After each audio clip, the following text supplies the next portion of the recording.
কোরবানির পরই শুরু হয় পশুর চামড়া প্রক্রিয়াজাতের কাজ। ব্যবসায়ীরা এলাকা ভিত্তিক চামড়া সংগ্রহ করে তা পাইকারদের কাছে নিয়ে যান।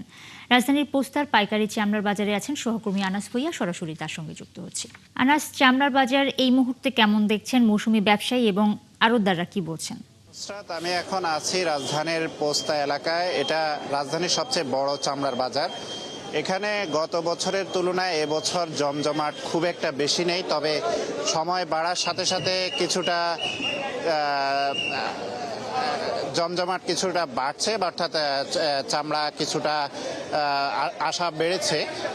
আমরা এখানে বিভিন্ন ধরনের ব্যবসায়ী, তারপর হচ্ছে মাদ্রাসা প্রতিনিধিদের সাথে কথা বলেছি।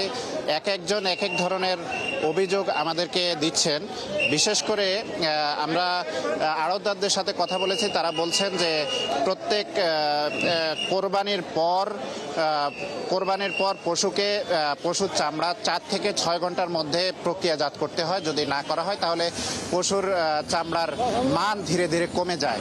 এখন এই জন্য এই সমস্যা সমাধানের জন্য সরকার মাদ্রাসাগুলোকে লবণ দিয়েছিল, কিন্তু এখানের আড়তদারদের অভিযোগ মাদ্রাসাগুলো সেই লবণ কম দামে বিভিন্ন জায়গায় বিক্রি করে দিয়েছেন।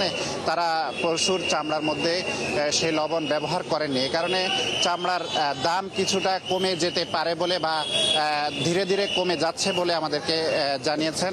এখানে খুচরা যেসব চামড়া ব্যবসায়ীরা আছেন তারা বেশি দামে, অর্থাৎ সরকার নির্ধারিত 62 থেকে 67 টাকা দর তারা ধরে নিয়ে চামড়া ক্রয় করেছেন। এখানে এসে এখন সেই দরে চামড়া বিক্রি করতে পারছেন না, এজন্য তারা ক্ষতিগ্রস্ত হচ্ছেন বলে আমাদেরকে জানিয়েছেন। সব মিলিয়ে পাইকার, আড়তদার এবং মাদ্রাসা প্রতিনিধি সবাই বিভিন্নভাবে ক্ষুব্ধ।